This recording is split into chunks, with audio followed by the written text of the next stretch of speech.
আমাদের পার্টি ভারতের communist party মার্ক্সবাদী এবং ইন্ডিয়া মঞ্চের তরফ থেকে আন্তরিকভাবে প্রীতি, শুভেচ্ছা, অভিনন্দন জানাচ্ছি।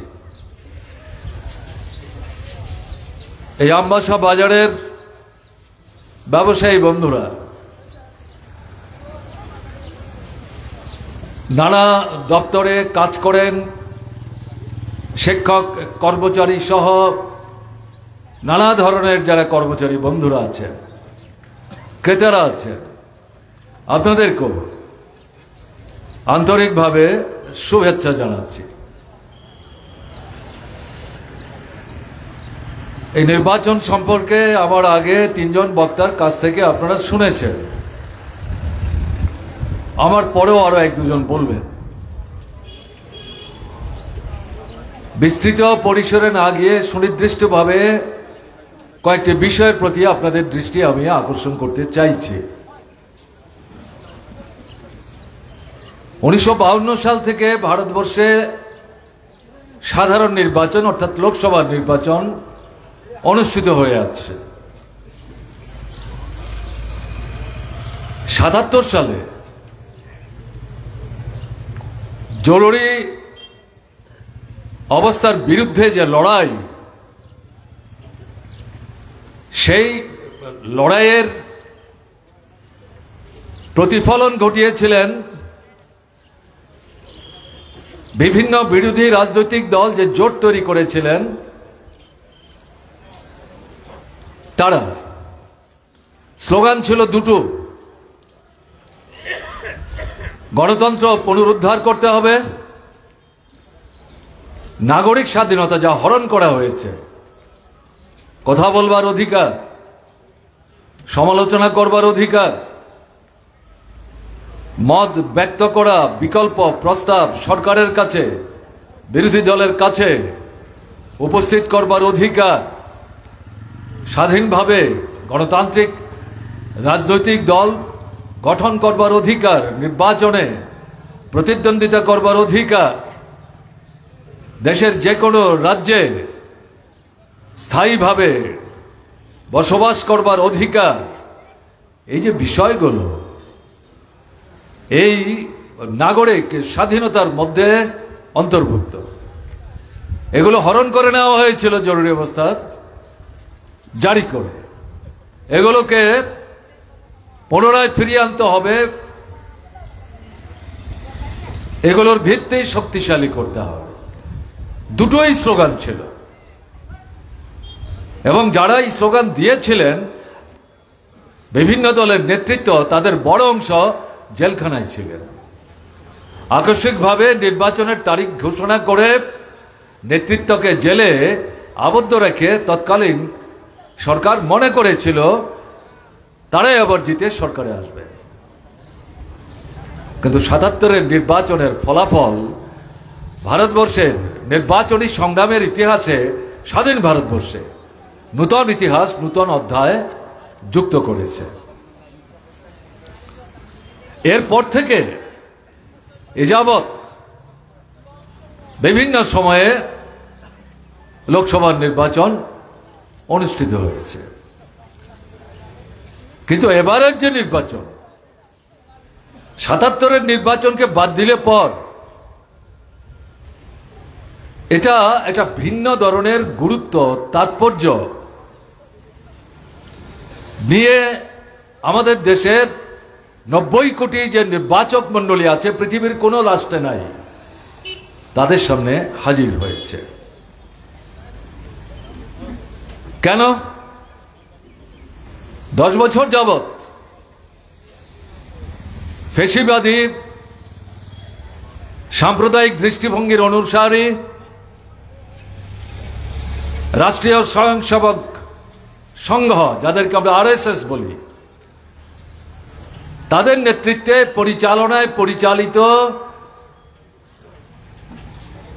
যে বিজেপি সরকার, নরেন্দ্র মোদীর নেতৃত্বে সহযোগী অমিত শাহ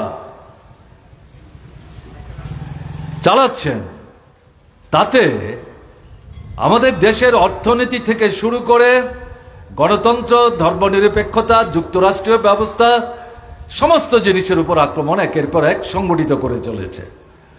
স্বাধীন ভারতবর্ষে আমি ৭৭-এর কথা উল্লেখ করলাম, জরুরি অবস্থা বাদ দিলে পর এরকম ঘটনা এই ৭৮ বছরে ভারতবর্ষের সামনে উপস্থিত হয়নি।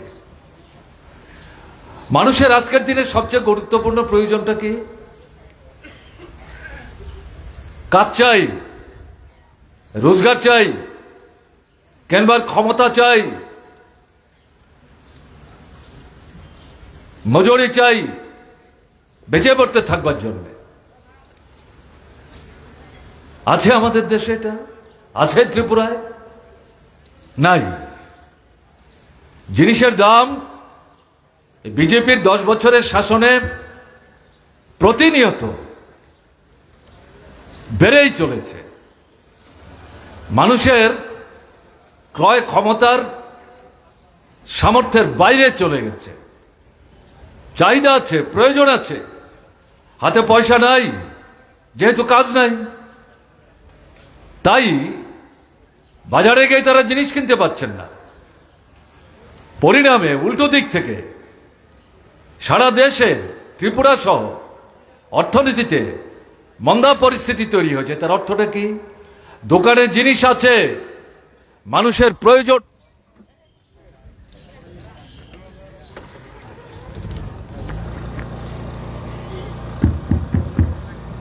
দোকানে জিনিস আছে, মানুষের প্রয়োজন আছে, কিন্তু টাকা নেই, কিনতে পারছে না।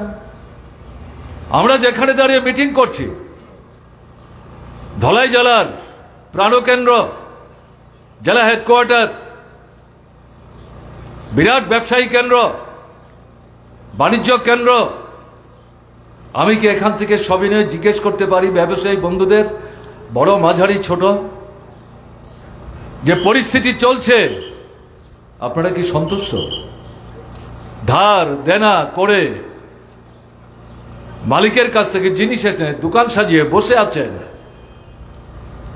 কিন্তু ক্রেতা নাই, আপনার জিনিস বিক্রি হচ্ছে না, মালিক আপনার উপর চাপ সৃষ্টি করছে, বছর শেষ হয়ে যাচ্ছে, তুমি তো আমার যে পাওনা টাকা সেই টাকা তুমি ফেরত দিচ্ছ না, আপনি দেবেন কোত্থেকে? বিক্রি তো করতে পারছেন না, বিক্রি না করলে আপনার হাতে পয়সা কোত্থেকে আসবে? এমনিই তো একবার জায়গায় জমি সোনা দানা বন্ধক দিয়ে জিনিস এনেছেন, এখন আর কি আছে আপনার হাতে? তো আর কিছু নেই বন্ধক দেবার। এতে দেখা যাচ্ছে ছোট মাঝারি বিভিন্ন দোকানপাট বন্ধ হয়ে যাচ্ছে। এই জিনিসপত্রের দরদাম যে বাড়ছে এটা স্বাভাবিক, এটা নিয়ন্ত্রণ করা যায় না। আমরা যারা ইন্ডিয়া ব্লকের পক্ষ থেকে আমাদের প্রার্থীর সমর্থনে আপনাদের কাছে ভোট চাইতে এসেছি, আমরা শুধু সমালোচনা করার জন্য আসিনি। জিনিসের দরদাম বন্ধ করা যায়, আমাদের বিকল্প চিন্তা আছে, বিকল্প ভাবনা আছে। সেটা কি? গরিব কৃষক, মাঝারি চাষি, আমাদের দেশের জনগণের প্রায় 72 জন গ্রামে বাস করেন। প্রত্যক্ষ পরোক্ষভাবে তারা কৃষির উপর নির্ভরশীল, কিন্তু ফসল বিক্রি করে উৎপাদন খরচ তুলে আনতে পারছেন না, তাদের অনাহারে অর্ধাহারে থাকতে হচ্ছে। এই অবস্থার অবসান ঘটানো দরকার। কে ঘটাবে? কেন্দ্রে যারা সরকারে আছেন, রাজ্যে যারা সরকারে আছেন, মূলত দায়িত্ব কেন্দ্রীয় সরকারের। তাহলে কি করা উচিত? উৎপাদিত ফসলের ন্যায্য ন্যূনতম দাম উৎপাদক যারা কৃষক, ছোট মাঝারি প্রান্তিক চাষি, সেই দাম দিয়ে সরকার থেকে তাদের কাছ থেকে তাদের উৎপাদিত পণ্য ক্রয় করা দরকার। তাহলে এই লোকদের হাতে পয়সা যাবে। যারা খেতে পায় না, অর্ধাহারে থাকে, তারা তো ব্যাংকে গিয়ে প্রথম টাকা জমাবে না, তারা বাজারে যাবে, প্রয়োজনীয় চাহিদা মেটাবার জন্যে দোকান থেকে জিনিস সওদা করবে, চাহিদা বাড়বে। এবং চাহিদা যদি বাড়ে, উৎপাদন বাড়াতে হবে, বন্ধ কারখানা খুলবে, যারা কাজ হারিয়েছে তারা আবার কাজ ফিরে পাবে, নতুন কারখানা হবে, তাতে আবার কাজের জন্য লোক লাগবে। যারা নতুন করে পাস করে বসে আছে, আপনার ছেলে মেয়ে ভাই আত্মীয় পরিজন, তারা সেখানে কাজ পাবে। তাহলে অর্থনৈতিক অবস্থার মধ্যে একটা মৌলিক গুণগত পরিবর্তন আসতে পারে। এটা কঠিন, এটা বুঝবার জন্যে বিদেশের বিশ্ববিদ্যালয়ে গিয়ে অর্থনীতি নিয়ে পড়তে হবে? কে বলেছে? এটা সাধারণ বুদ্ধির ব্যাপার। এটা করা যায়। বিজেপি সরকার এটা করছে না তো। পরন্তু আরো গুরুত্বপূর্ণ বিষয় যেটা, আমাদের যে রেশনিং ব্যবস্থা আছে তাতে নিত্যদিন মানুষের বেঁচে পড়তে থাকবার জন্য প্রয়োজনীয় যে সামগ্রী 13টা 14টা 15টা এগুলো সরকার থেকে ভর্তুকি দিয়ে এই রেশনের দোকানের মাধ্যমে ক্রেতা যারা সস্তায় সহায়ক মূল্যে তারা যদি কিনতে পারে তার ব্যবস্থা করা দরকার। তা যদি হয় তাহলে বাজারে এই জিনিসগুলোর বর্ধিত দাম আদায় করে ব্যবসায়ীদের একটা ছোট্ট অংশ যারা মুনাফার পাহাড় উঁচু থেকে উঁচু করার চেষ্টা করছে তারা বুঝবে আমি যতই মুনাফা করার চেষ্টা করি আগে তো বিক্রি হতে হবে, কিন্তু মানুষ তো আমাদের এখানে আসছে না, তারা তো রেশনের চেয়ে কম দামে জিনিস পাচ্ছে, তারা আমার কাছে আসবে কেন? এই পরিস্থিতিতে যারা অতি মুনাফার লোভে মানুষের উপর চাপ সৃষ্টি করছিলেন তারাই বাধ্য হয়ে দাম কমিয়ে বেশি লোকের কাছে বিক্রি করে কম দামেও কম মুনাফাতেও যদি বেশি লোকের কাছে বিক্রি করতে পারেন তাদের আয় উপার্জন বাড়বে, তাদের ব্যবসা সম্প্রসারিত হবে। তো সাধারণ অর্থনীতির ব্যাপার। এটা বললে বিজেপি সরকার বলবে এই যে ভর্তুকির কথা বলছেন টাকাটা কোত্থেকে আসবে? টাকা আপনারা জোগাড় করুন। টাটা, বিরলা, ডালমিয়া, বাফতলাল জৈন, রিলায়েন্স, আম্বানি, আদানি, ভারতবর্ষের 100 থেকে 150 বড় বড় পুঁজিপতি পরিবার যাদের স্বার্থ রক্ষা করবার জন্য, মুনাফা লুট করবার জন্য আমাদের দেশের মানুষের রক্ত মাংস মুক্ষণ করে যারা পুঁজির পাহাড়কে পর্বতে পরিণত করছে, দেশকে এরা ট্যাক্স না দিয়ে, রাজস্ব না দিয়ে ঠকিয়ে এই টাকা বিদেশে নিয়ে অন্য নামে বিদেশের ব্যাংকে জমা করে আবার সেই টাকা বিদেশের বাজারে দেশের বাজারে ঢুকে আমাদের দেশের অর্থনীতিকে লুট করছে। তাদের উপর ট্যাক্স বসান, যাদের যত আয় বেশি তাদের উপর বেশি ট্যাক্স বসান, সেই টাকা সরকারের কোষাগারে আসবে।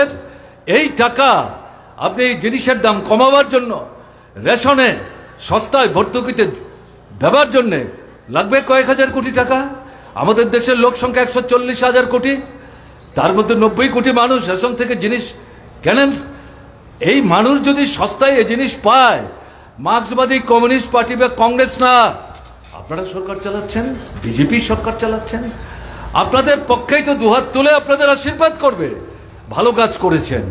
এতে তো আপনাদের ভোট পড়ার কথা, করছেন না কেন? নীতিগত প্রশ্ন। এটা ওরা ক্ষমতায় থাকবে আর এটা করবে যদি ভাবেন ভুল করবেন। এরা লুটেরাদের দল, কালোবাজারিদের দল, বেআইনি মজুদদারি যারা করেন তাদের স্বার্থ রক্ষার দল, যারা ট্যাক্স ফাঁকি দেয় তাদের স্বার্থ রক্ষাকারী দল, বড় বড় যোদ্ধার জমিদারদের স্বার্থ রক্ষাকারী দল।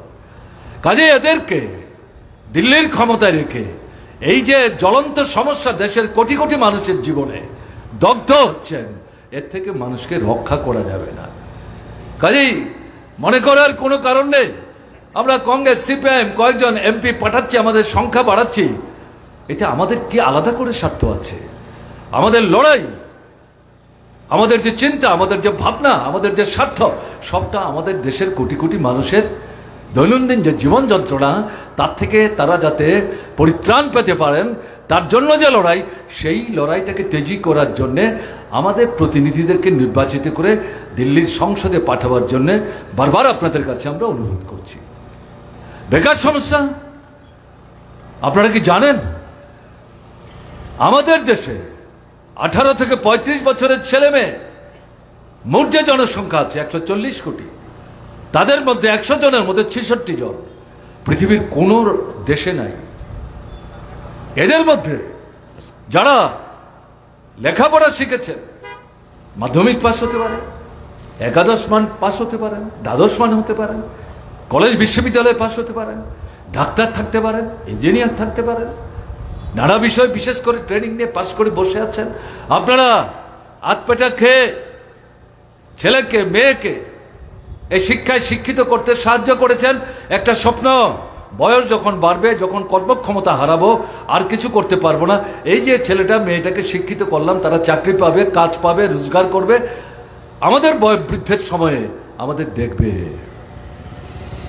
কিন্তু শিক্ষিত যারা, তাদের কথা বলছি, তাদের মধ্যে 83.5% ছেলে মেয়ে বেকার, তাদের কোনো কাজ নাই। এই তথ্য কিন্তু আমরা মার্ক্সবাদী কমিউনিস্ট পার্টির হিসাব নিকাশ যারা করেন সেই ঘর থেকে বের করে দিচ্ছি না। এটা আন্তর্জাতিক প্রতিষ্ঠান, আমাদের দেশের যে প্রতিষ্ঠান, যারা প্রতি বছর এই তথ্যাদি সংগ্রহ করেন, উপস্থিত করেন এই লোকসভা নির্বাচনের আগে, তাদেরই উপস্থাপিত তথ্য, সেই তথ্য আমি আপনাদের সামনে তাদের হয়ে উপস্থিত করছি। নরেন্দ্র মোদী সাহেব এই তথ্য তো বিরোধিতা করতে পারছেন না। বেকার ছেলে মেয়ে 18 থেকে 30-35, উপজাতি তফসিলি ওবিসি সংখ্যালঘু, ছোট মাঝারি ব্যবসায়ী ঘরের ছেলে মেয়ে, এরা যদি কাজ না পায়, মাটির তলার সম্পদ, মাটির উপরের সম্পদ, মানব সম্পদ সবাইকে একসাথে নিয়ে ভারতবর্ষকে এগিয়ে নিয়ে যাওয়ার জন্যে 65-70 বছরের বৃদ্ধ কাজ করবেন, আকাঙ্ক্ষা থাকলো প্রাকৃতিক নিয়মে, তার পক্ষে তো বেশি পরিশ্রম করা সম্ভব না। তাহলে যুবক যুবতী করবে, তাদেরকে কাজে লাগাবার জন্য পরিকল্পনা কে করবে? কেন্দ্রের সরকার, রাজ্যের সরকার, কেন্দ্রের সহযোগিতা নিয়ে। বিজেপি সরকার করছে না তো। আপনারা শুনছিলেন আমাদের প্রার্থী, তিনি ককবরক ভাষায় যখন বলছিলেন, অল্প সময়ের মধ্যে উল্লেখ করার চেষ্টা করেছেন 2014 সালে এই নরেন্দ্র মোদী সাহেব যুবকদেরকে আকৃষ্ট করবার জন্য এটা মাথা গরম করার মতো স্লোগান, প্রতি বছর নতুন করে 2 কোটি চাকরির ব্যবস্থা করব, 5 বছরে 10 কোটি, আমাকে ভোট দিন, দেখুন বেকার সমস্যার সমাধান করতে পারি কিনা। 5 বছরের জায়গায় 10 বছর হলো, এই সময় বেকার সমস্যার সমাধান দূরের কথা, প্রতি বছর 90 থেকে আরম্ভ করে প্রায় 98 লক্ষ নতুন বেকার ছেলে মেয়ে কাজের জন্য লাইনে দাঁড়াচ্ছে। আর কোটি কোটি প্রতি বছর কাজ থেকে ছাঁটাই হয়ে যাচ্ছে, কারখানা বন্ধ হয়ে যাচ্ছে, চুক্তিবদ্ধ কাজ করছে, 8 মাস 9 মাস 10 মাস কাজের পর তাদেরকে ছুঁড়ে ফেলে দিচ্ছে চায়ের দোকানের কাপের মতো। তাহলে এই দেশটা এগোবে কি করে? এটা কোনো দলের সমস্যা না তো, বিজেপি দলের মধ্যে যারা কাজ করেন। আমি শুনলাম মুখ্যমন্ত্রী এখানে রোড শো করতে আসবেন, নিশ্চয়ই করবেন, রাজনৈতিক কর্মসূচি, তিনি একটা দল করেন, তার একটা অধিকার আছে। আমি তো জানি এই রোড শোতে যাই লোক হবেন তার মধ্যে অর্ধেকের বেশি যুবক যুবতী হবে। আমি তাদের কাছে আগাম জিজ্ঞেস করি, তাদের মায়েদের বাবাদের কাছে জিজ্ঞেস করি, 10 বছরে ভারতবর্ষে বিজেপি সরকার ত্রিপুরায় একটা নাম্বার দিয়ে 18 বিধানসভা নির্বাচনের সময় বিজেপি RSS এর যে ভদ্রলোক বক্তৃতা করে কোমর ঘুরিয়ে ঘুরিয়ে বলে গেছিলেন, নম্বরটা লিখে রাখুন, যিনি এই নম্বরে টেলিফোন আগে করে রাখবেন, সরকার তৈরি হওয়ার পর তালিকা দেখে যারা আগে করেছেন তাদেরকেই ঘরে ঘরে আমরা চাকরি পৌঁছে দেব। এই ভদ্রলোক এখন আর ত্রিপুরায় আসেন না, ভীত সন্ত্রস্ত, সাংবাদিকরা তাকে ঘেরাও করেছিল এবং তিনি উত্তর দিচ্ছেন। আমি এগুলো বলেছি, ত্রিপুরার মানুষ এত বোকা নির্বোধ, আমার তো ধারণা ছিল না এভাবে টেলিফোন করলে চাকরি পাওয়া যায়। অদ্ভুত কথাবার্তা। তাহলে এটা বিচ্ছিন্ন ত্রিপুরার সমস্যা না, সারা ভারতবর্ষে বিজেপি শাসিত রাজ্যগুলিতে কেন এই পদ্মফুলের পতাকা কাঁধে নিয়ে ছুটছেন বেহুশের মতো? নিজেকে প্রশ্ন করুন, কি পেলাম, কি পাবো, কি দেবে, তাদের নীতি কি, দৃষ্টিভঙ্গি কি, কর্মসূচি কি? এই যে নির্বাচনী ইস্তাহারটা প্রকাশ করলেন গত 17 তারিখ, 1 বৈশাখ, প্রধানমন্ত্রী নিজে এটা প্রকাশ করার সময় তিনি যে 40-42 মিনিট বক্তৃতা করলেন, পুরো বক্তৃতা আমি শুনেছি। কই যুবকদের এই সমস্যার সমাধানের প্রশ্নে একটি কথাও বললেন না তো। জিনিসপত্রের দরদাম বৃদ্ধি পাচ্ছে, এটাকে নিয়ন্ত্রণ করার জন্য আমরা যেভাবে বললাম, একটি কথাও বললেন না তো। এবং কৃষকদের উৎপাদিত ফসলের ন্যায্য ন্যূনতম দাম নিশ্চিত করবার জন্য একটি কথাও বললেন না তো। তিনি সেখানে বলছেন 2047 সালে ভারত কিরকম হবে স্বাধীনতার 100 বছর পর, আমরা জিতে যখন সরকার তৈরি করব জুলাই আগস্ট মাসে আমাদের পূর্ণ বাজেট হবে, সেই বাজেটে তার ছবি তুলব। আর এই মাঝের যে 23 বছর আপনি পেটে গামছা বেঁধে বসে থাকুন, পিঠ তো দেয়ালে, আর তো পিছনে যেতে পারবেন না। জিজ্ঞেস করবেন বিজেপির লোক যারা আসবে ভোট চাইবার জন্য, তাদের জিজ্ঞেস করবেন এটা কি বক্তব্য, কিছু বুদ্ধি আছে, কিছু চিন্তা করার ক্ষমতা আছে? তোমাদের দলের নেতা, দেশের প্রধানমন্ত্রী, 10 বছরের প্রধানমন্ত্রী, আবার 5 বছরের জন্য প্রধানমন্ত্রী হতে চাইছেন, কি বলছেন এই সমস্ত আবল তাবল কথা? বিশ্বাস করো, এগুলো গ্রহণ করতে হবে। এগুলো আমি কথাগুলো তুলছি, বিজেপি যারা করেন, তীব্রামথা যারা করেন, যুবক বন্ধু যারা, তাদেরকে এগুলো ভাববার জন্য বিশেষ করে অনুরোধ করছি। একটা খুব খারাপ পরিস্থিতির মধ্যে দেশকে ঠেলে নিয়ে চলেছে আমাদের মায়েরা বোনেরা। 50 ভাগের বেশি রক্তাল্পতায় ভুগছে। কেন রক্তাল্পতায় ভুগছে? পুষ্টিকর খাবার নাই, রোজগার নাই, অনাহারে অর্ধাহারে দিন কাটাচ্ছেন। সবাইকে খাওয়াবার পর রাতের বেলা যখন মাটা বোনটা ঘুমোতে যায়, কেউ খবর রাখে না সে কি খেলো কি খেলো না। এক গ্লাস জল খেয়ে বাতি নিভিয়ে দিয়ে মশারির তলায় গিয়ে চুপচাপ শুয়ে পড়ছেন। এরপরেও প্রাণাধিক প্রিয় শিশু সন্তান তার পিঠ বুলাচ্ছেন। এই মা, শিশু যখন তার বুকের দুধ খেতে চাইবে, রক্ত যদি দেহে না থাকে, দুধ কোত্থেকে তৈরি হবে? কোথায় দুধ পাবে শিশু? অবস্থাটা কি? আমাদের দেশের 50-55 ভাগ মা বোন তাদের রক্তাল্পতে তারা ভুগছেন, এবং তার পরিণতিতে তার যে শিশু সন্তান বয়সের সঙ্গে মিলিয়ে তার যে বৃদ্ধি, ইংরেজিতে যেটাকে বলে গ্রোথ, হাতে পায়ে লম্বা হবে, শরীরটা ভালো হবে, সুঠাম হবে, এই বৃদ্ধি ঘটছে না, সংকুচিত হয়ে পড়ছে। এটা কার কথা? আন্তর্জাতিক তথ্যাদি যারা সংগ্রহ করেন তাদেরই দেওয়া তথ্য। আমাদের দেশে সরকারের নিয়ন্ত্রণের বাইরে থেকে বছর বছর যারা মানুষের অর্থনৈতিক অবস্থা, সামাজিক অবস্থা মূল্যায়ন করে, তথ্যাদি সংগ্রহ করেন, দেশের সামনে উপস্থিত করেন, তাদের দেওয়া তথ্য থেকে আমি কথা বলছি। ভারত সরকার তো এগুলো স্বীকারই করে না, সবই মিথ্যা, সবই মিথ্যা, সবই মিথ্যা। এদের কাছে কি প্রশ্ন করবেন আপনি? আমাদের দেশে এই 10 বছরের শাসনে ধনী এবং গরিবের মধ্যে ফারাক আসমান জমিনের মতো হয়ে গেছে। অল্প লোক এরা সম্পদের দিক থেকে আমাদের দেশের 50-55 ভাগের বেশি সম্পদের অধিকারী, মালিক তারা। আর বাকি যারা আছেন 85-90 জন, তারা 5 ভাগ, 7 ভাগ, 10 ভাগের বেশি না। তো তাদের ঘরেরই তো আমি যে মা বোনদের কথা বললাম, তাদেরই অবস্থা। তাহলে আমাদের দেশটা কি করে দাঁড়াবে বলুন তো? আগে তো এইগুলি আমাদের ভাবতে হবে নাকি? তাহলে এই যে পরিস্থিতি চলছে, এই পরিস্থিতি থেকে বেরোতে হবে। শিক্ষা ব্রিটিশ শাসিত ভারতবর্ষের অধিকার ছিল না, স্বাধীন ভারতবর্ষে এটা জন্মগত অধিকার। কোন দল, কোন জাতি, কোন বর্ণ, কোন সম্প্রদায়, সমস্ত কিছুর ঊর্ধ্বে পড়তে চায়, তাকে সাহায্য করতে হবে সরকারের। কেন্দ্রকে উদ্যোগ নিতে হবে, রাজ্যকে ভূমিকা নিতে হবে। আমরা ত্রিপুরায় বামফ্রন্ট সরকার কলেজ অবধি বিনা পয়সায় পড়বার ব্যবস্থা করেছিলাম। ক্লাস 5 দিয়ে শুরু হয়েছিল, ক্লাস 8, তারপরে 9, তারপরে 10ম, তারপরে দ্বাদশ মান সব ছেলে মেয়েদের বিনা পয়সায় সরকার থেকে বই কিনে দেওয়া হয়েছিল। সব বন্ধ। নতুন আইন তৈরি করেছে বিজেপি সরকার 2020-এর শিক্ষা আইন। তার মূল কথা কি? গরিবের ছেলে মেয়ে, মধ্যবিত্তের ছেলে মেয়ে, নিম্নবিত্তের ছেলে মেয়ে, তারা উচ্চশিক্ষার সুযোগ পাবে না। টাকা নাই, পয়সা নেই। টাকা পয়সা দিয়ে উচ্চশিক্ষার জন্য কলেজে, বিশ্ববিদ্যালয়ে, ইঞ্জিনিয়ারিং কলেজে, মেডিকেল কলেজে ভর্তি হতে হবে। কোথায় পয়সা? কি করে ভর্তি হবে? ঘুরিয়ে এটাই বলে দেওয়ার চেষ্টা করছে, তোমাদের এত লেখাপড়ার দরকার নেই তো। রিক্সা শ্রমিকের ছেলে, অটো রিক্সা চালকের ছেলে, পান দোকানদারের ছেলে, চা বিস্কিট বিক্রি করে সেই দোকানদারের ছেলে, ছোট্ট ছোট্ট দোকানের ছেলে, অন্যের জমিতে কাজ করে কোনো মতে আতপাটা খেয়ে বেঁচে থাকো। কি দরকার এত লেখাপড়া শিখবার? উদ্দেশ্যটা কি? সরকারি চাকরি দাবি করবার অধিকার হারাবে।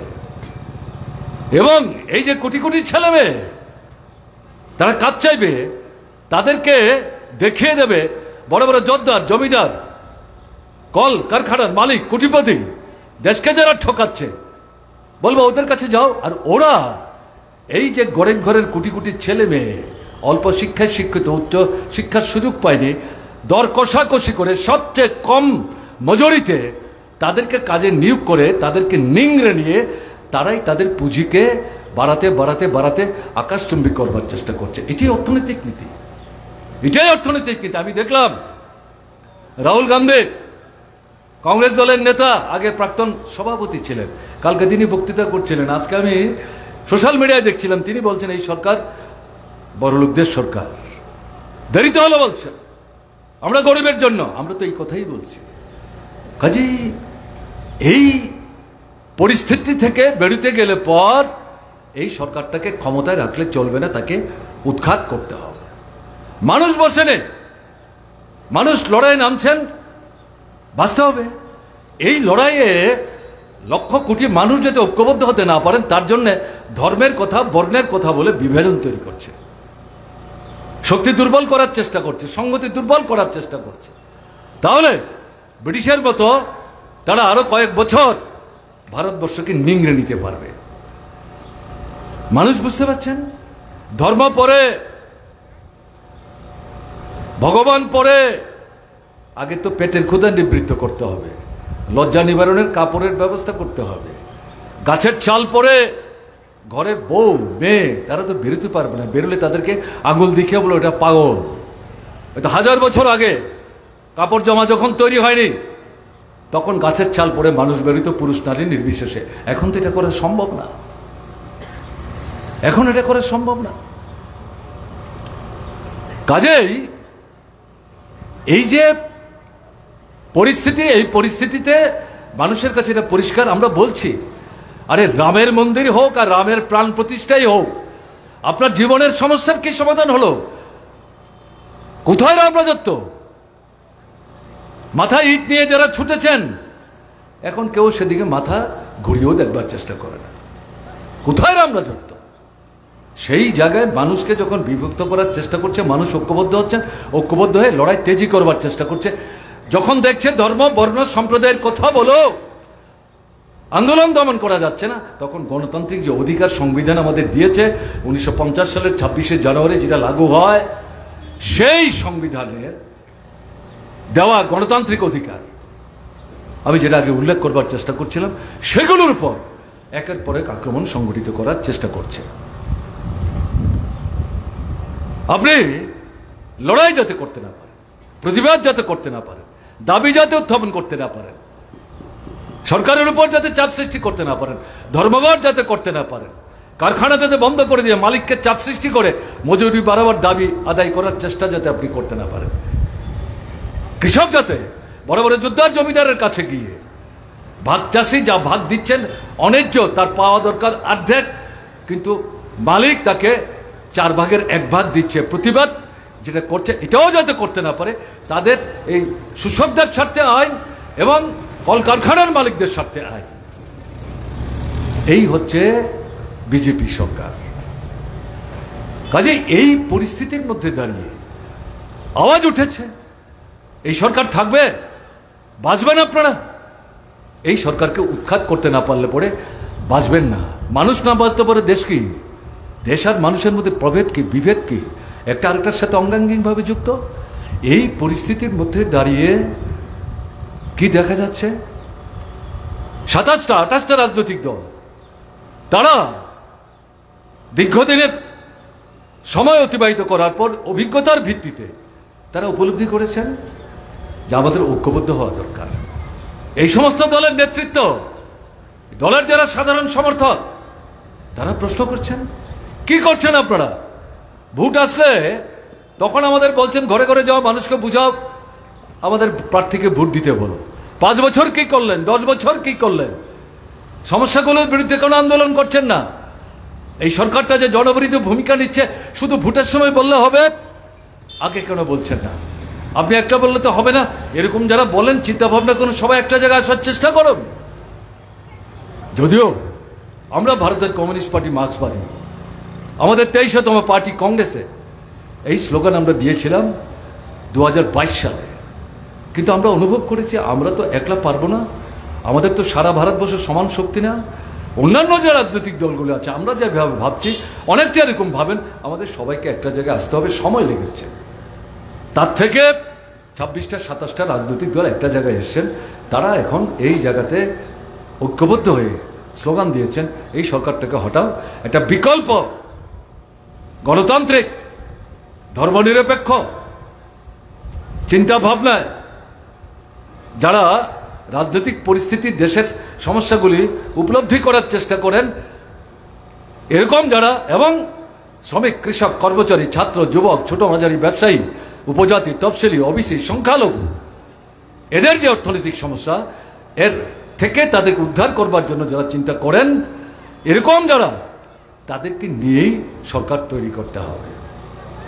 এই স্লোগান আমরা দিই, সবাই গ্রহণ করেন, সময় লেগেছে, এবং এখান থেকে সারা দেশে তারা ছড়িয়ে পড়বার চেষ্টা করছে। নরেন্দ্র মোদীর মাথা খারাপ হয়ে গেছে, এটা 14 সালের মতো হবে না, এটা 19 সালের মতো হবে না। এবার তো ঠিক তারা ঐক্যবদ্ধ হয়েছে। বিরোধীদের মধ্যে বিজেপি বিরোধী ভোট ভাগ বাটোয়ারা করে অল্প ভোট পেয়েও বেশি আসন দখল করে এই যে 10 বছর সরকার চালিয়ে আসতে পারলাম, এবার 2024-এর লোকসভা নির্বাচনে তো এটা সুবিধা হবে বলে মনে হচ্ছে না। ভেতর থেকে এই যে ইন্ডিয়া ব্লক, তার মধ্যে গোলমাল পাকাবার জন্যে তার এজেন্ট বের করেছেন। আমি নাম নাই বা বললাম, আপনারা জানেন যারা খবর রাখেন রাজনীতির। ভেতর থেকে নানা প্রশ্ন তুলে দিয়ে ইন্ডিয়া ব্লকের মধ্যে বিরোধ তৈরি করবার চেষ্টা করেছে, কিন্তু ব্যর্থ হয়েছে। যারা করার চেষ্টা করেছেন একজন বেরিয়ে গেছেন, বিহারের মুখ্যমন্ত্রী, 5 বার জিতেছেন, 9 বার মুখ্যমন্ত্রী হয়েছেন। কি করে হন? দল পাল্টাতে তিনি অভ্যস্ত, এখন আবার বিজেপিতে গেছেন। নাম বলে তাকে সবার সামনে পরিচিত করার কি দরকার? পশ্চিমবাংলার তৃণমূল কংগ্রেস, পশ্চিমবাংলার মানুষ বলছেন তৃণমূল আর বিজেপির মধ্যে ফারাকটা কি? এই যে ভোট আসলে পরে তারা খণ্ডযুদ্ধ করে, এটা তো স্টেজ ম্যানেজ, অর্থাৎ যাত্রার আসরে রাজা এবং সেনাপতির মধ্যে যে লড়াই হয়, তরোয়ালের লড়াই, এটা তো আসল তরোয়ালের লড়াই না, এটা যাত্রার মানে অনুষ্ঠান, সেই অনুষ্ঠানে লড়াইটা দেখায়। এরাও তো এই লড়াই করছে, এদের উভয়ের বিরুদ্ধে লড়তে হবে, এদের পরাস্ত করতে হবে। এদের পরাস্ত করে প্রকৃত অর্থে যারা ভারতবর্ষকে অবস্থা থেকে বের করে আনতে চান তাদের প্রার্থীদের জয়যুক্ত করতে হবে। পশ্চিমবাংলায় বামপন্থীরা এবং কংগ্রেস মিলে সেখানে আসন ভাগ বাটোয়ারা করে তারা ঝাঁপিয়ে পড়েছে, এটাই অভিজ্ঞতা। এবং যেটা দেখা যাচ্ছে আমাদের দেশে যে 28টা 29টা রাজ্য আছে এবং 6টা 7টা কেন্দ্রশাসিত অঞ্চল আছে, অধিকাংশ জায়গায় এই যে রাজনৈতিক দলগুলো তারা নিজেদের মধ্যে কথাবার্তা বলে যার যার রাজ্যে যার শক্তি একটু বেশি তারা উদ্যোগ নিচ্ছেন, অন্যান্যকে একসাথে করছেন, আলোচনা করে আসন ভাগ করছেন। লক্ষ্যটা কি? বিজেপির একজন প্রার্থী, আমাদের সমস্ত বিরোধীদের একজন প্রার্থী, আমাদের ভোট যাতে 4 ভাগ 5 ভাগ 7 ভাগ না হতে পারে, এটার বেশিরভাগটাকে একটা জায়গায় আনতে হবে, তাহলে পরে বিজেপিকে পরাস্ত করে ঠেকিয়ে রাখা সহজ হবে। এরকম করে তারা একটার পর একটা রাজ্যে এই আসন সমঝোতা করে অগ্রসর হচ্ছে। বিজেপি আরো ভীত সন্ত্রস্ত হয়েছে, এখন এই ভোট ভণ্ডুল করবার চেষ্টা চক্রান্ত করছে। গত 19 তারিখ 26টা রাজ্যে 102টা আসনের ভোট হয়েছে। আমাদের দেশের পার্লামেন্টের মধ্যে 543টা আসনের জন্য সরাসরি ভোট হয়, আর 7টা আসন মনোনীত, সব মিলিয়ে 550। তার মধ্যে 102টা আসনের ভোট হয়েছে। 7 দফায় ভোট হবে, 1 জুনে শেষ হবে, 4 জুন ভোট গণা হবে। তারপর থেকে 7-10 দিনের মধ্যে নতুন সরকার তৈরি হবে। এই যে প্রথমবার পত্রপত্রিকায় যা দেখছি, আমি আজকেও আপনাদের এখানে আসার আগে যে পিডব্লিউডির যে ডাক বাংলায় কালকে রাত্রে থেকে আমি অবস্থান করছি, সকালবেলায় দেখছিলাম নানা পত্রিকার তথ্যাদি, তাতে কি বলছে? বিজেপির তো অবস্থা ভালো না। এর আগের নির্বাচনে 19-এর নির্বাচনে পুলওয়ামায় 42 জন সিআরপিএফ সন্ত্রাসবাদীদের আক্রমণে নিহত হয়েছে। এটার জন্য বিজেপি সরকার দায়ী। তারা যদি সতর্ক ব্যবস্থা নিত এই আক্রমণ করতে পারে না। এরা যখন নিহত হলো তাদের দেহ কাঁধে নিয়ে সারা ভারতবর্ষ ঘুরেছে, মুসলমানদের বিরুদ্ধে, পাকিস্তানের বিরুদ্ধে আওয়াজ তুলে, আবেগ তৈরি করে, সুযোগ কাজে লাগিয়ে পরাজিত হওয়ার মুখে কোনো মতে সরকারটাকে রক্ষা করেছে।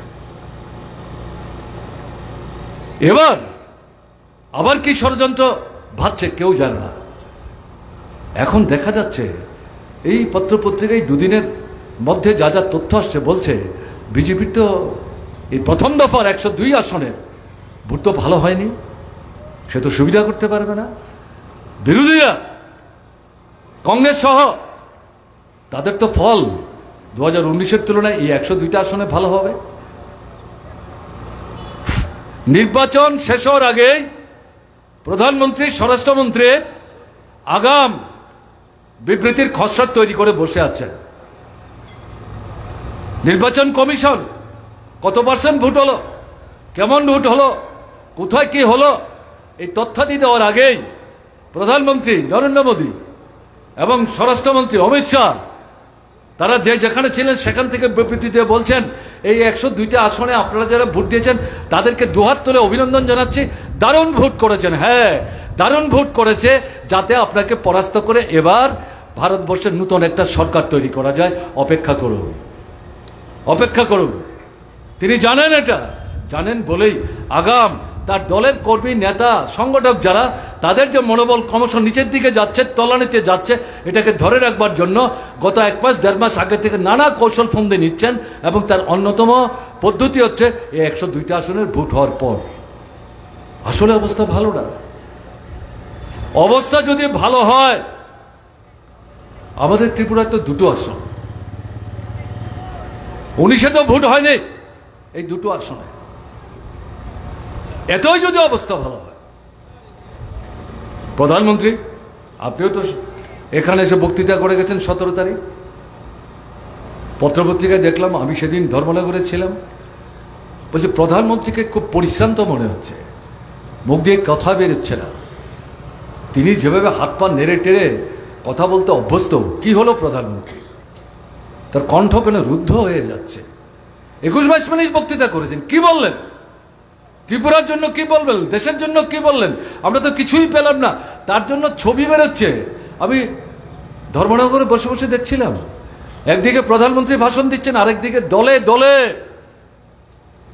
মহিলারা, বিশেষ করে যুবকরা বেরিয়ে যাচ্ছে।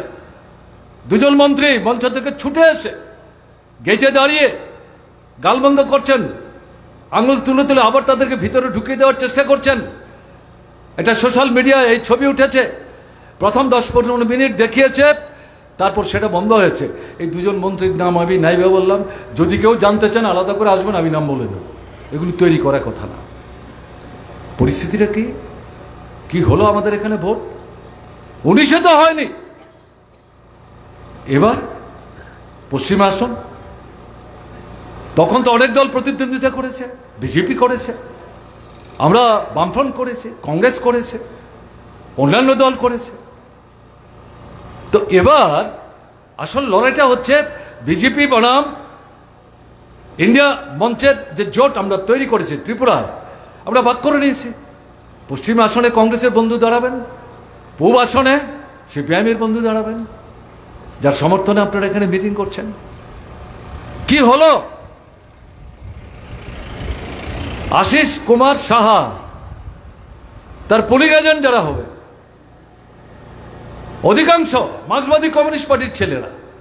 হতেই পারে, সব জায়গায় সব দলের শক্তি সমান থাকে না, তাতে আপত্তি কি? আমরা তো সিদ্ধান্তই করেছি, আমরাই তো তাকে জেতাবার জন্য তার হয়ে সবচেয়ে বেশি মিটিং, সভা, সমাবেশ, মিছিল ইত্যাদি সংগঠিত করেছি। চিহ্নিত করে করে প্রকাশ্য প্রচার যখন শেষ হলো 5টায়, তারপর থেকে বিজেপি দলের সন্ত্রাসবাদী বাহিনী পয়সার বিনিময়ে ভোটের সময় যারা বিজেপির জন্য খাটে, তারা বাড়িতে ঢুকে ঢুকে নাম ধরে ধরে বলছে এই ইন্ডিয়া ব্লকের প্রার্থীর জন্য পোলিং এজেন্ট হবে, ফিরে দেখবে ঘর নাই বাড়ি নাই এগুলো ছাই হয়ে যাবে। বাড়ি থেকে মা বলছেন আমার ছেলে তো বাড়িতে নাই, আপনারা কাকে বলছেন? বলে বাড়িতে নাই তো কি হলো, আপনি শুনছেন তো? মা হয়তো নাই, বাবা আছেন বৃদ্ধ শয্যাশায়ী, বলছেন তারা তো কেউ নাই। বলে আপনাকেই বলে যাচ্ছি, সাবধান করে যাচ্ছে, ইন্ডিয়া ব্লকের প্রার্থীর জন্য কোনো রকম পোলিং এজেন্ট হওয়া যাবে না। এটা হচ্ছে একটা আক্রমণ। আর যে সমস্ত এলাকাগুলোতে 23-এর নির্বাচনে, বিধানসভার নির্বাচনে বিজেপি ভোট কম পেয়েছে, যে সমস্ত বুথ এলাকাতে, সেই এলাকায় গিয়ে দরজায় দরজায় দাঁড়িয়ে হুমকি দিয়ে এসছে কালকে কিন্তু বাড়ি থেকে বেরোনো নিষেধ, ঘরে থাকতে হবে। কোনো জায়গায় খাবারের প্যাকেট নিয়ে গেছে, বলে দিয়ে গেলাম, লাগলে কালকে দেব, কিন্তু উঠান অতিক্রম করে গেট খুলে বাইরে যাওয়া যাবে না। বুথকেন্দ্রে যাওয়ার প্রশ্নই নাই, আমরা আছি। তাহলে কি হবে? শ্মশান করে দেব, এই হুমকি। আমরা আবেদন করেছিলাম মানুষের কাছে, ত্রিপুরায় যে অরাজকতা চলছে এর থেকে যদি বেরোতে চান তাহলে এখানে বিজেপি সরকার, দিল্লির বিজেপি সরকারের শক্তির জোরে ত্রিপুরার বিজেপি সরকার এই অনাচার এখানে করতে পারছে, জনবিরোধী ভূমিকা নিতে পারছে। কেন্দ্রের সরকারটাকে ক্ষমতাচ্যুত করবার সুযোগ এসছে এই লোকসভা নির্বাচনে। দুটো আসনে আমাদের ইন্ডিয়া ব্লকের প্রার্থীদের জয়যুক্ত করে পাঠাতে পারলে পর শক্তি বাড়বে, বিকল্প সরকার তৈরি হওয়ার সম্ভাবনা তৈরি হবে, উজ্জ্বল হবে। সাহস করে আসুন। এটা একাধারে দিল্লির জনবিরোধী সরকারকে যেমন ক্ষমতাচ্যুত করা যাবে, ত্রিপুরায় যে 6 বছর অরাজকতা চলছে, জঙ্গলের শাসন চলছে, তার থেকেও রেহাই পাওয়ার একটা সুযোগ খুলে আসবে। কাজে ভয় ভীতি দেখাবে উপেক্ষা করুন, দলবদ্ধভাবে ভোট দিতে যান। 23-এর নির্বাচনে যেমন আপনার ভোট আপনি দিতে পারেননি, এবার কাউকে এই সুযোগ দেবেন না, নিজের ভোট নিজে দেবেন, এদের পরাস্ত করুন।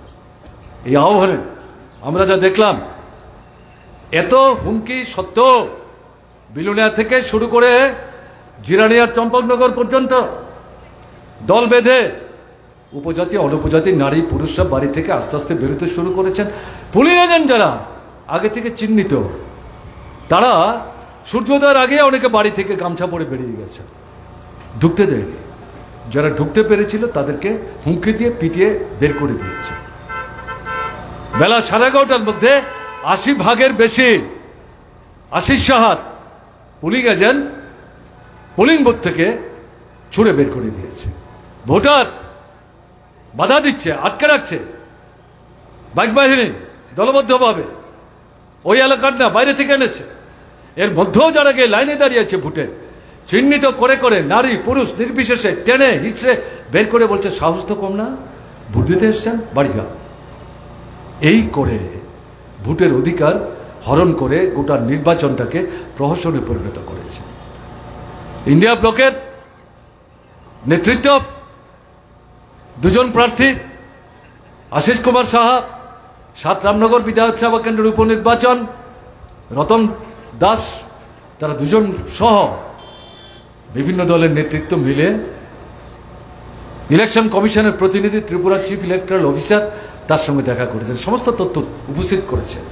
কি চলছে? এত বক্তৃতা করছেন গত 1 মাস ধরে, আপনারা কোথায়?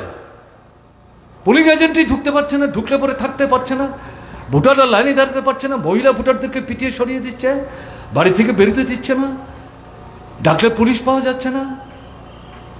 আপনাদের হাতে এখন পুলিশ, নির্বাচন কমিশনের হাতে ভোটের সময় সমস্ত ক্ষমতা, কোনো কথা বলছে না।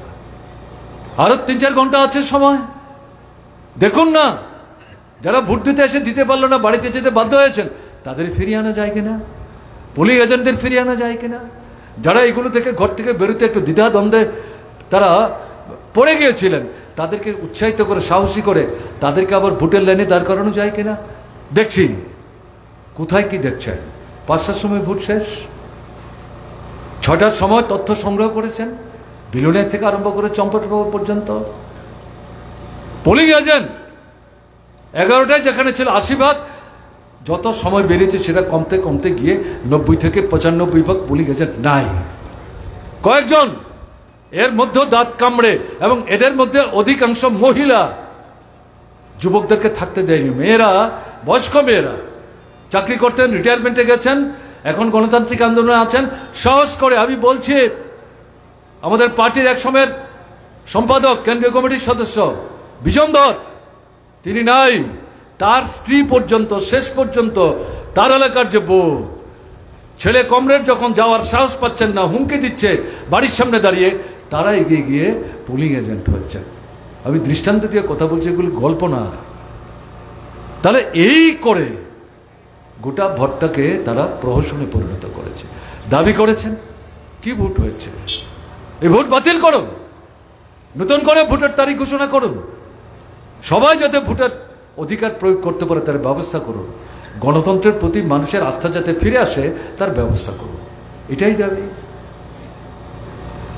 ইলেকশন কমিশন দিল্লি থেকে 26টা রাজ্যের 102টা আসনের ভোটের প্রাথমিক খবর নিয়ে বলছেন 60 থেকে 61 ভাগ মানুষ সারা ভারতবর্ষে 102টা আসনে ভোট দিয়েছেন। সবচেয়ে কম ভোট হয়েছে বিহারে, আর সবচেয়ে বেশি ভোট হয়েছে ত্রিপুরায়, যেখানে আপনি ভোটই দিতে পারলেন না। বুঝতে পারছেন এই বেশি ভোটটা কোন জায়গা থেকে গেছে? আমাদের রাজ্যের যারা বিজেপি করেন, কেন্দ্রের যারা বিজেপি করেন, এবং ইলেকশন কমিশন, তাদের কোনো লজ্জা নাই, এই তথ্য তারা উপস্থিত করছেন। এখন পর্যন্ত এই ইলেকশন বাতিল করে নতুন করে ইলেকশন করার যে দাবি উপস্থিত করা হয়েছে, ইলেকশন কমিশন কোনো কথাবার্তা বলেনি। আমরা দেখি, অপেক্ষা করি। কাজেই এই জায়গায় দাঁড়িয়ে আপনাদের কাছে আমাদের যেটা আবেদন,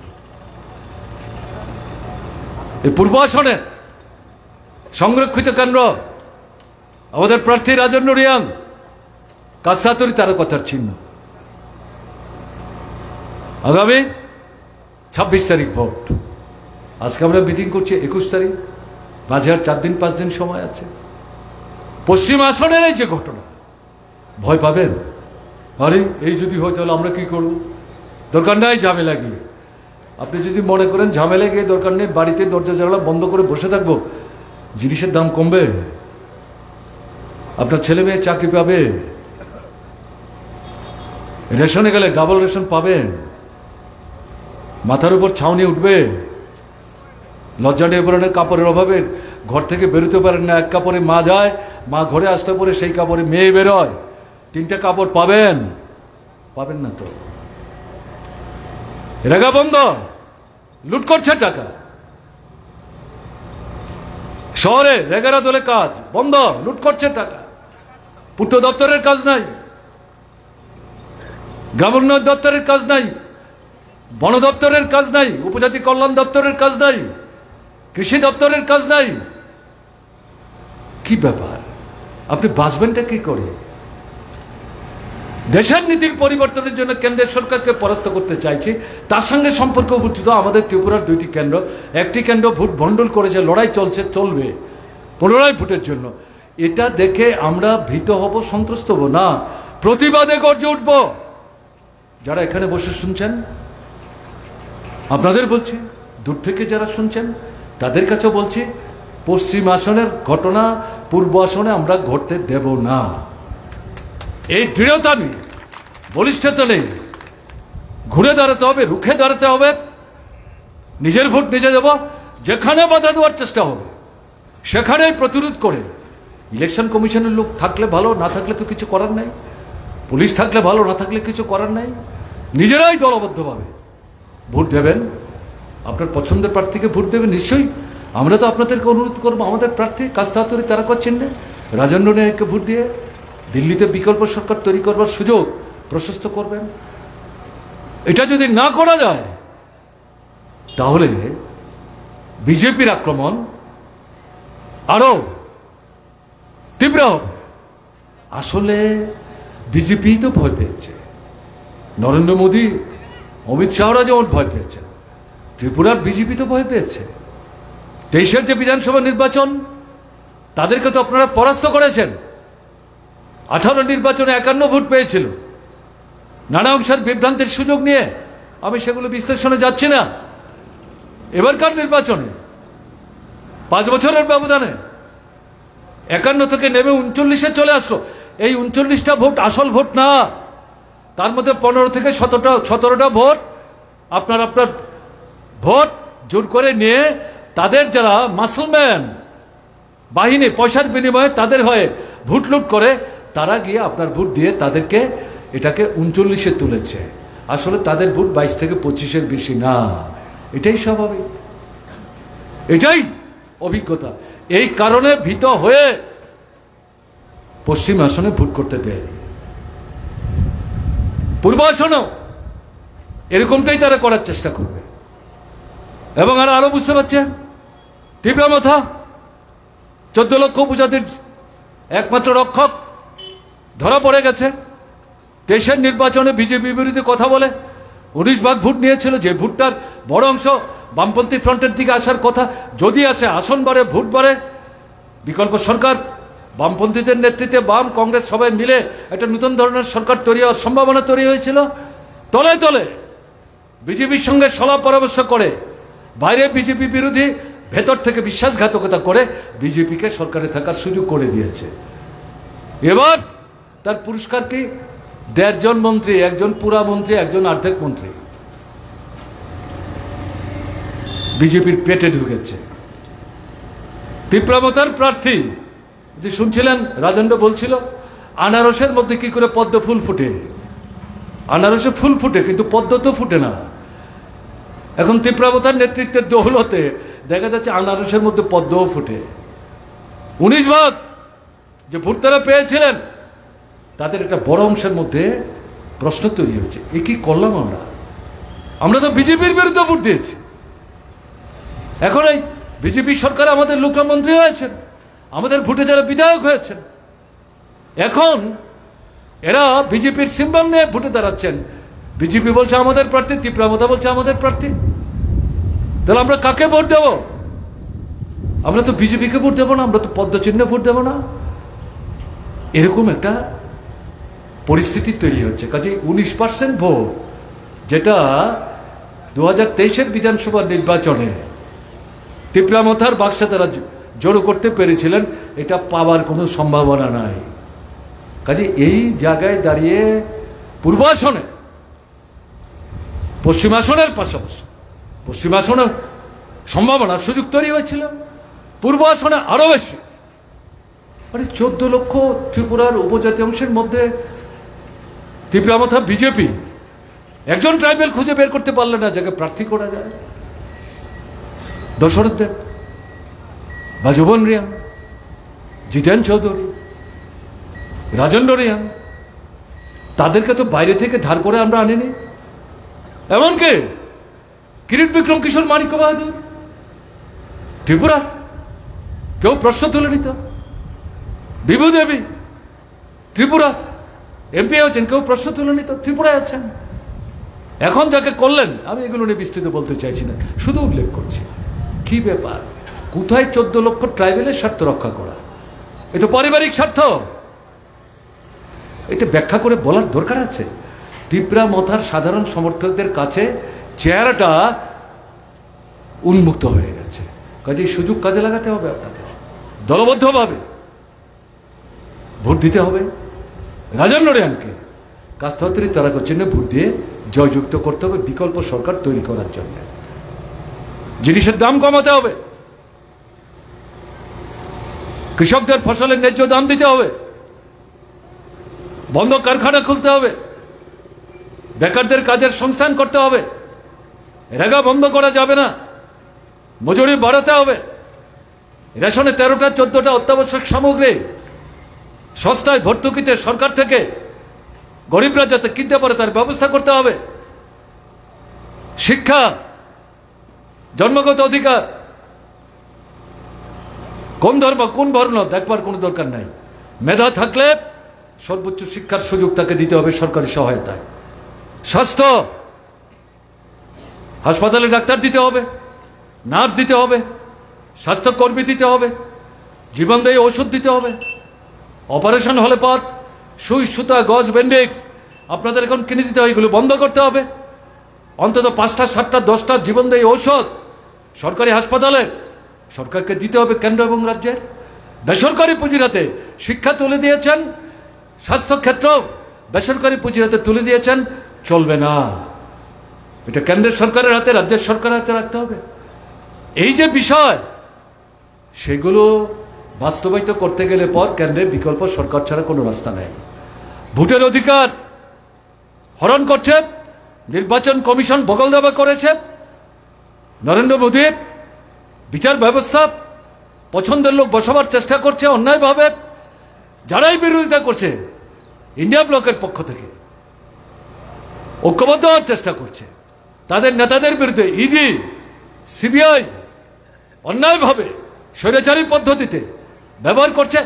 দেখা যাচ্ছে দিল্লির মুখ্যমন্ত্রী তাকে জেলখানায় ঢুকিয়ে রেখেছে, ঝাড়খণ্ডের মুখ্যমন্ত্রী তাকে জেলখানায় ঢুকিয়ে রেখেছে, নতুন নতুন ষড়যন্ত্র করবার চেষ্টা করছে।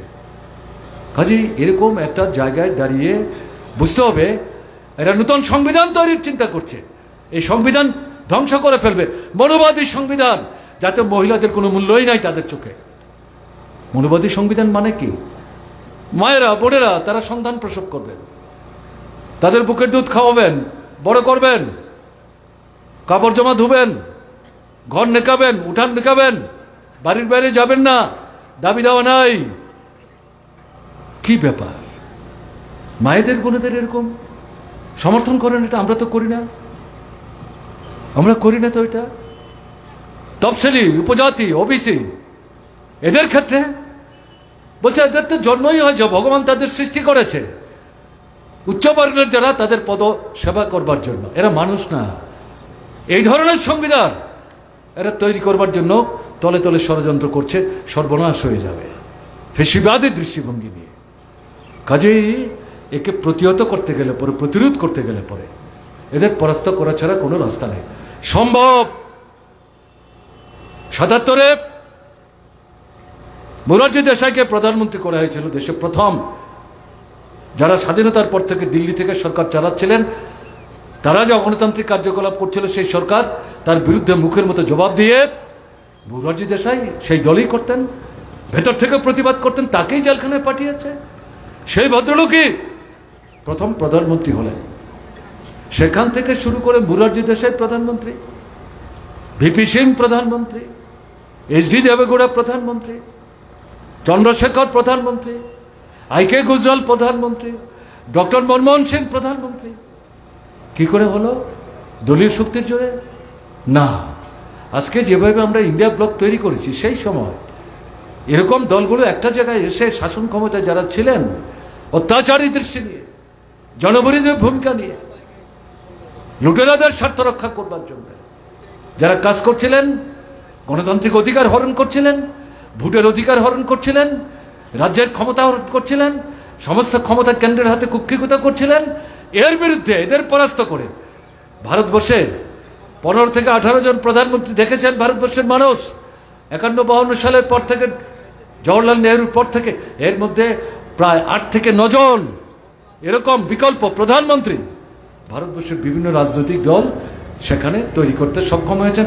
এবং এবার ভারতবর্ষের পরিস্থিতি অন্তত 102টা কেন্দ্রের ভোটের প্রাথমিক যে খবর আমরা দেখছি, তার থেকে এটা অনুমান করা অসঙ্গত না, এটা সম্ভাবনা। বিকল্প সরকার, নতুন প্রধানমন্ত্রী তৈরি করার সৃষ্টি হয়েছে।